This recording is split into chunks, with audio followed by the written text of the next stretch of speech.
Hello everyone, welcome to Proxy Gyan. In this series, we have started from Class 6 Science NCERT. Today, we will discuss Chapter 4, Sorting Materials into Groups. अब हम अपने आसपास देखते हैं, हमें various type के objects देखने को मिलते हैं, बहुत सारी चीजें देखने को मिलती हैं. हम उनको एक दूसरे से आइडेंटिफाई कैसे करते हैं, तो ये सारी चीजें आज हम इस चैप्टर में कवर करेंगे. Before starting the video, proxy ज्ञान के द्वारा various pen drive and android courses आपको अवेलेबल कराए जा रहे हैं, जिससे आप घर बैठे ही वेरियस एग्जाम की प्रिपरेशन कर सकते हैं. प्रॉक्सी ज्ञान को आप फेसबुक और इंस्टाग्राम पर भी फॉलो कर सकते हैं. तो जैसा कि हमें पता है, हम अपने आसपास डिफरेंट टाइप्स के ऑब्जेक्ट्स देखते हैं और ये हमारे लिए इम्पॉर्टेंट हो जाता है कि हम उन्हें आइडेंटिफाई करें. जो हम ऑब्जेक्ट्स हमारे आसपास हैं, तो हम क्या करें, उन्हें आइडेंटिफाई हमें करना आना चाहिए कि हम किस तरीके से एक ऑब्जेक्ट को दूसरे ऑब्जेक्ट से डिफरेंशिएट कर सकते हैं. हम ये बता सकते हैं कि हाँ, ये हमारे सामने जो दो ऑब्जेक्ट रखे हुए हैं, दो चीजें रखी हुई हैं, तो वो दोनों अलग अलग हैं. कैसे अलग हैं, वो सारी चीजें अब आगे देखेंगे. फॉर एग्जाम्पल, हम जैसे देखते हैं door, fan, ball, book, pen, pencil, ये सारी चीजें हम नॉर्मल डेली देखते हैं. हमारे घर की चीजें हैं, हमारे घर में फैन है, डोर है, बुक्स से हम पढ़ते हैं, पेन है, पेंसिल. तो ये सारी चीजें क्या है, हमारे आसपास डेली रहती हैं. बट जैसा कि हमें पता है, हम इनको आइडेंटिफाई कैसे कर पा रहे हैं कि बुक जो है वो डोर से अलग है, पेंसिल है वो पेन से अलग है, इनकी क्या प्रॉपर्टीज हैं, इनका पर्पस क्या है. तो ये सारी चीजें होती हैं, इनकी कुछ क्वालिटीज होती हैं, कुछ प्रॉपर्टीज होती हैं ऑब्जेक्ट्स में, जिससे हम उन्हें आइडेंटिफाई कर पाते हैं कि हाँ, ये जो हमारे सामने ऑब्जेक्ट रखे हुए हैं, ये दोनों अलग अलग हैं. जितने भी ऑब्जेक्ट्स होते हैं हमारे आसपास, वो एक दूसरे से अलग होते हैं, उनकी जो प्रॉपर्टीज होती हैं वो अलग अलग होती हैं. Every object we use is made to fulfil some purpose for us. और जितने भी हमारे पास ऑब्जेक्ट्स होते हैं हमारे आसपास, उनका हमारी लाइफ में कोई ना कोई यूज जरूर होता है, उनके बिना हमारा काम नहीं हो सकता. अब जितने भी जो ऑब्जेक्ट्स हैं, वो उनका जो यूज होता है वो उनकी प्रॉपर्टीज पर डिपेंड होता है कि उसकी प्रॉपर्टीज क्या है, उसके अकॉर्डिंग हम उसका यूज करते हैं. अब फॉर एग्जाम्पल लेते हैं हम पेंसिल का. अब पेंसिल का यूज क्या है, फॉर राइटिंग. हमें अगर कुछ लिखना है तो हम क्या यूज करते हैं, पेंसिल या पेन. तो ये इसकी प्रॉपर्टीज हो गई, किसकी, पेन की और पेंसिल की. ये प्रॉपर्टी हो गई कि पेन का यूज किस में करना है. अगर हमें कुछ लिखना है तो हम पेन का यूज करते हैं. तो अब पेन का यूज किस में आ गया, फॉर राइटिंग. तो ये इसकी प्रॉपर्टीज क्या हो गई, फॉर राइटिंग. तो इसका यूज अलग हो गया. बुक का यूज क्या होता है, फॉर रीडिंग. नोटबुक का यूज क्या हो गया, फॉर राइटिंग एनीथिंग. तो ये उनकी प्रॉपर्टीज किस पे जिस तरीके से इनकी क्या एक प्रॉपर्टीज क्या हो गई इसकी, कि इसका यूज हमें इस चीज में करना है. तो इस तरीके से इनका यूज होता है. जितने भी ऑब्जेक्ट्स होते हैं हमारे आसपास, इनकी प्रॉपर्टीज पर डिपेंड होता है कि हम उन्हें किस तरीके से उनको यूज करेंगे. Now we will see properties of materials. अब हमारे आसपास जो मटेरियल्स होते हैं, उनकी डिफरेंट टाइप्स की प्रॉपर्टीज होती हैं, जिनसे हम उन्हें आइडेंटिफाई कर सकते हैं कि हाँ, ये चीज क्या है, ये कौन सा मटेरियल है. सबसे पहले आता है हमारा अपीयरेंस. मतलब कि हम किसी भी चीज को हम देख कर बता दें कि ये चीज क्या है, कैसी है. जिसको देखने से ही हमें पता चल जाए कि ये क्या है. तो फर्स्ट है हमारा अपीयरेंस, सेकंड है hardness, third is soluble and insoluble, fourth is transparency. Transparency के टू पार्ट्स होते हैं, फर्स्ट है opaque and B is translucent. Transparency के टू पार्ट्स हैं, ओपेक्यू एंड ट्रांसलूसेंट. आपको प्रॉपर्टीज मटेरियल्स की याद रखनी है, ये आपसे एग्जाम में पूछा जा सकता है.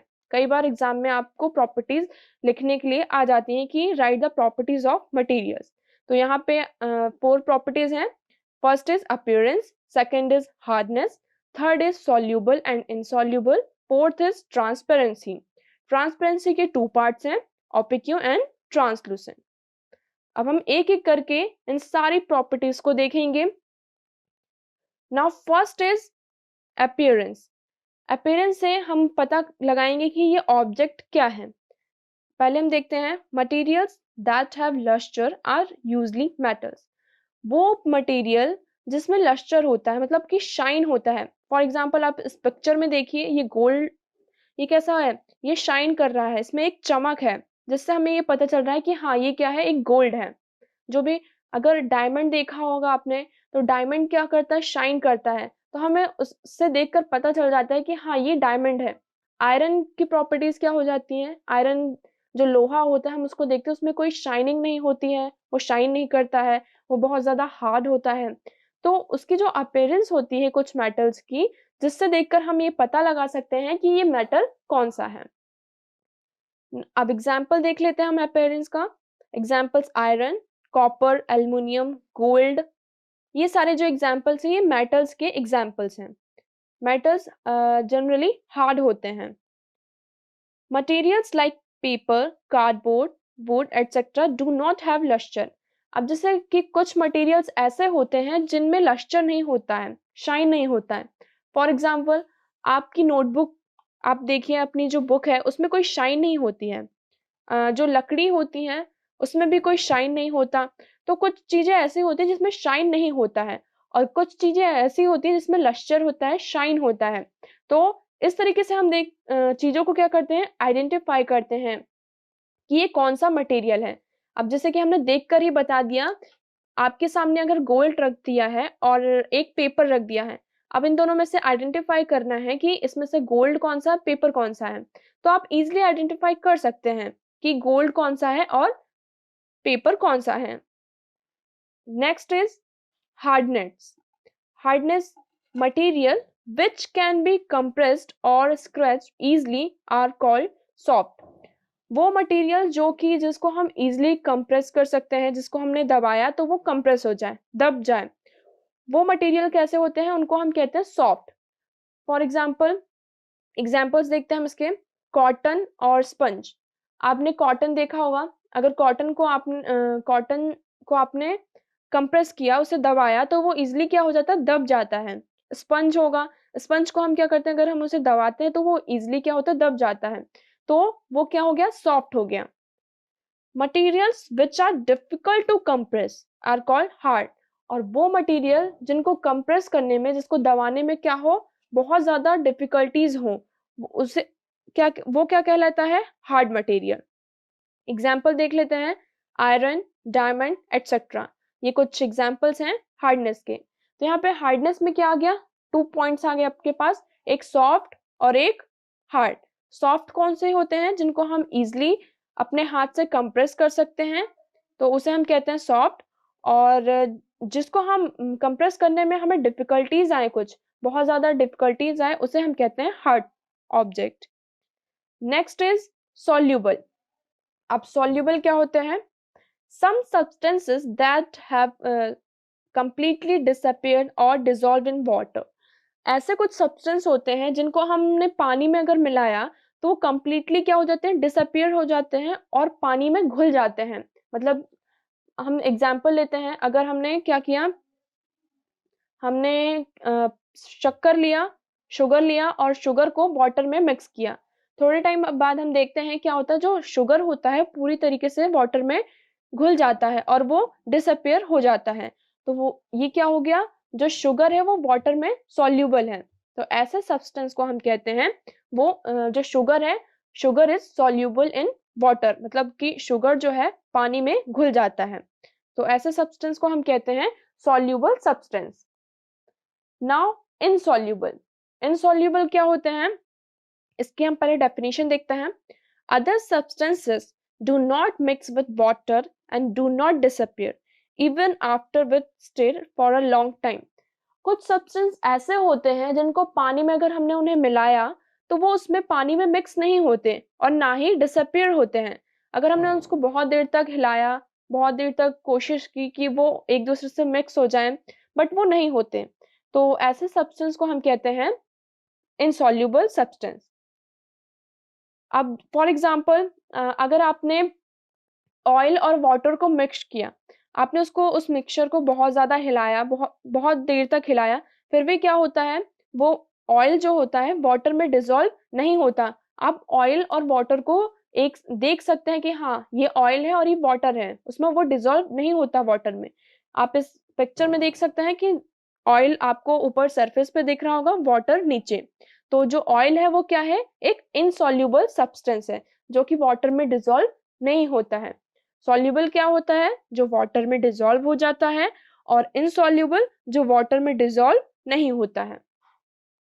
Next is transparent. Now transparent क्या होता है, इसकी हम डेफिनेशन देखते हैं। Those substances or materials through which things can be seen are called transparent. ऐसे substances जिसके थ्रू हम आर पार देख सकते हैं। आपको यहाँ पे डेफिनेशन जरूर याद रखनी है कि अपीयरेंस की डेफिनेशन क्या होती है, कि किस तरीके से हम उसे डिफाइन कर सकते हैं। ट्रांसपेरेंट, जितने भी चीजें हम देख रहे हैं, प्रॉपर्टीज देख रहे हैं, उनकी डेफिनेशन और एग्जाम्पल आपको जरूर पता होना चाहिए, ताकि आप अपनी डेली लाइफ में भी इन चीजों को अप्लाई कर सकें, चीजों को देखें। तो जैसे हम ट्रांसपेरेंट देखते हैं कि वो सब्सटेंस जिसके थ्रू हम अगर देखें तो चीजें क्या हो, ट्रांसपेरेंट हो, हम उनको इजिली देख सकते हैं। फॉर एग्जाम्पल, आप एक क्लीन ग्लास लें, ग्लास, वाटर, एयर, सम प्लास्टिक्स। कुछ ग्लास लिया हमने, वाटर लिया। अगर आपके सामने ग्लास रखा हुआ है तो आप ग्लास के उस पार भी देख सकते हैं अच्छे से। जैसे कि आप इस पिक्चर में देख रहे होंगे, आपके सामने एक ग्लास रखा है, बट स्टिल हम क्या कर रहे हैं कि उसके जो पीछे जो सब्सटेंस रखा है ग्लास के, फिर भी हम उसको देख पा रहे हैं। तो वो क्या हो जाता है, ट्रांसपेरेंट। क्लियरली आपको चीजें दिख रही हों, तो वो होता है ट्रांसपेरेंट। अब ओपेक क्या होता है, इसकी डेफिनेशन देखते हैं। These are some materials through which we are not able to see. These materials are called opaque. वो मटेरियल जिसके थ्रू हम आर पार नहीं देख सकते। अब हमारे घर में गेट लगे होते हैं, डोर लगे होते हैं। जो लकड़ी का जो डोर होता है, अब लकड़ी के जो डोर है, डोर के उस साइड कौन है, दूसरे साइड हम नहीं देख सकते हैं। जब तक वो कोई आवाज या कोई एक्टिविटी ना करें, तब तक हमें पता नहीं चलेगा कि डोर के उस साइड कौन है, दूसरे साइड। तो डोर क्या हो गया हमारा, ओपेक हो गया। वॉल ले लेते हैं, जो हमारे घर में वॉल होती हैं, दीवार होती हैं, तो दीवार के हम आर पार नहीं देख सकते, तो जो वॉल हो गई वो क्या हो गई, ओपेक। एग्जाम्पल जैसे हम देख लेते हैं, वुड, कार्डबोर्ड, मेटल्स। ये कुछ एग्जाम्पल्स हैं ओपेक के, जिससे के थ्रू हम चीजों को एक दूसरे के आर पार नहीं देख सकते। Next is translucent. ट्रांसलूसेंट क्या होता है, इसके हम पहले डेफिनेशन देखते हैं। The materials through which objects can be seen but not clearly. वो मटेरियल्स जिनके हम आर पार तो देख सकते हैं कि उस पार क्या है, बट वो चीजें कैसी होती हैं, हमें क्लियरली नहीं दिखाई देती, उसमें कुछ ब्लर होता है, चीजें धुंधली दिखाई देती हैं। ऐसे सब्सटेंस को हम कहते हैं ट्रांसलूसेंट। मतलब कि इसे हम क्या कहते हैं, ट्रांसलूसेंट। अब फॉर एग्जाम्पल, अगर आपके सामने धुआं आ जाए बहुत सारा, तो आपको जो आपके सामने जो चीजें होंगी वो कैसे दिखाई देंगी, ब्लर दिखाई देंगी, धुंधली दिखाई देंगी, तो उसे हम कहते हैं ट्रांसलूसेंट। एग्जाम्पल देख लेते हैं, ऑयल पेच ऑन पेपर। अगर आपने एक पेपर लिया और उसमें ऑयल गिरा दिया, पूरा उसको ऑयल से कवर कर दिया, और आप ट्राई करेंगे कि आप पेपर के उस साइड जो चीजें हैं उसको देखने का ट्राई करेंगे, बट चीजें आपको क्लियरली नहीं दिखेंगी, तो जो ऑयल पेपर है वो क्या हो गया, translucent. So this is the example of translucent. So this is the complete analysis of this chapter. इस चैप्टर में इतना ही था कि हम किस तरीके से चीजों को, हमारे आसपास जो मटेरियल्स हैं, ऑब्जेक्ट्स हैं, हम किस तरीके से उनको आइडेंटिफाई कर सकते हैं। तो उसकी हमने प्रॉपर्टीज देखी। अपीयरेंस प्रॉपर्टीज में हमने क्या क्या देखा, अपीयरेंस देखा, हार्डनेस देखा, कि मतलब इनकी मटेरियल्स की क्या प्रॉपर्टीज हैं जिसके थ्रू हम उनको पहचान सकते हैं कि हाँ ये कौन सा मटेरियल है। तो फर्स्ट क्या देखा हमने, appearance, second hardness, third soluble, fourth insoluble, fifth transparent. Transparent की two part, translucent and OPEC.